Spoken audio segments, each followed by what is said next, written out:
Hallelujah. സ്തോത്രം. ദൈവത്തിന് മഹത്വം. എല്ലാ ദൈവമക്കൾക്കും കർത്താവിൻ്റെ അതിപരിശുദ്ധമായ നാമത്തിൽ എൻ്റെ സ്നേഹവന്ദനം അറിയിക്കുന്നു. ഇന്ന് ഞാൻ വായിക്കാൻ പോകുന്നത് സങ്കീർത്തനം 41. എല്ലാവരും ശ്രദ്ധയോടെ കേൾക്കുക, അനുഗ്രഹം പ്രാപിക്കുക.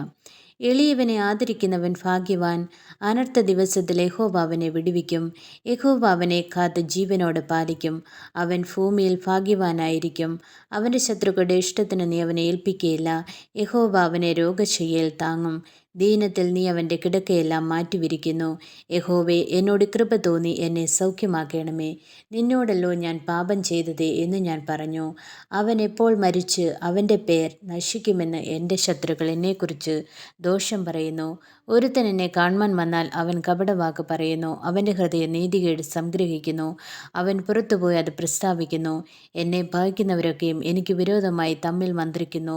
അവർ എനിക്ക് ദോഷം ചിന്തിക്കുന്നു. ഒരു ദുർവ്യാധി അവന് പിടിച്ചിരിക്കുന്നു. അവൻ കിടപ്പിലായി, ഇനി അവൻ എഴുന്നേൽക്കില്ല എന്നവർ പറയുന്നു. ഞാൻ വിശ്വസിച്ചവനും എൻ്റെ അപ്പം തിന്നവനുമായ എൻ്റെ പ്രാണസ്നേഹിതൻ പോലും എൻ്റെ നേരെ കുതികാൽ ഉയർത്തിയിരിക്കുന്നു.